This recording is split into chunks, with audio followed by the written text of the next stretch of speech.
So you're setting up for that game of Battletech. You're pulling out your mechs, checking the deployment zone, reviewing the mission, and you're looking at your opponent's mechs.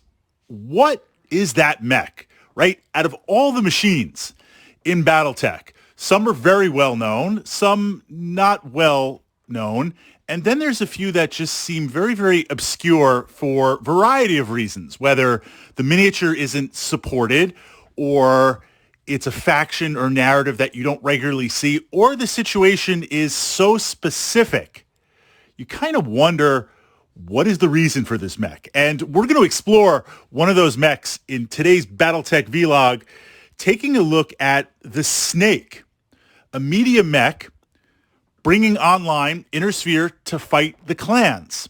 Now, there's this idea of battle mechs being able to deal with a variety of situations. Specialization, right? All of the different mechs out there, if we can specialize it against a specific target, we bring the advantages of a mech in terms of game mechanics, maneuverability, stability, and the ability to bring numerous weapon platforms to bear on a target. You have that option, which makes it better in many ways over a vehicle or air support or other non-mech units. Of course, the difference is that's what you're paying in battle value.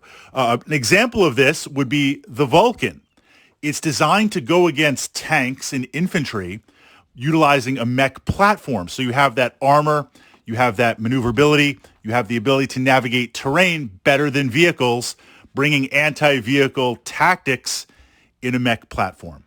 We can understand that, but you're looking at battle value, you're looking at a very focused role, and if you move out of that role, it just performs worse than some vehicles or the intended role. Or you have it where if a mech is forced to go up against a mech, it's just going to get slammed. And the Snake is one of those interesting examples.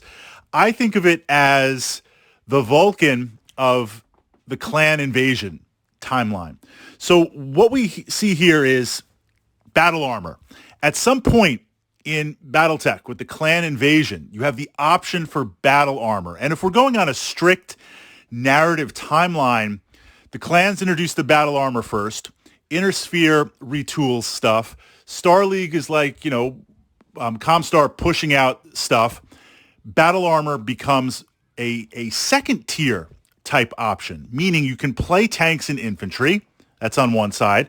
You've got your mechs on the other side, and in that middle area is battle armor, which can engage vehicles and infantry, but is also geared up to pretty aggressively deal with mechs. And in certain configurations and certain settings, battle armor can definitely challenge and bring the hurt to mechs.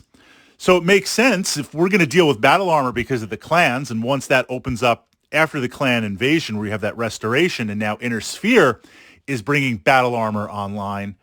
What if we had a mech that is anti-battle armor? And that's where the Snake comes in. You've got a medium mech with some decent speed and maneuverability and armor. Its primary focus is the LBX-10 autocannon. So you have those two variable ways of firing and 3 SRM streak packs. This is essentially taking the firepower of a battle armor group and what's the word? Mechanizing it. Not mechanizing it, MECH, mechanizing it to put it on a platform that you can deliver in terms of maneuverability and the advantages of a mech. The Snake is very effective against it, but it's no more effective than battle armor against battle armor, in my opinion, and agree or disagree. So now we're into an interesting point where in this timeline, in this narrative, we've got infantry, tanks, conventional weapons. Then we've got the mechs. Then we have battle armor. Well, the battle armor being in the middle, do we really need an anti-battle armor mech? If you're a completionist or you want to try different stuff, or as a mech warrior, you happen to have that mech, it's better than no mech. But for the battle value, because you're looking at about, I think it's about 900 battle value. Not a ton, but I can fight battle armor with battle armor.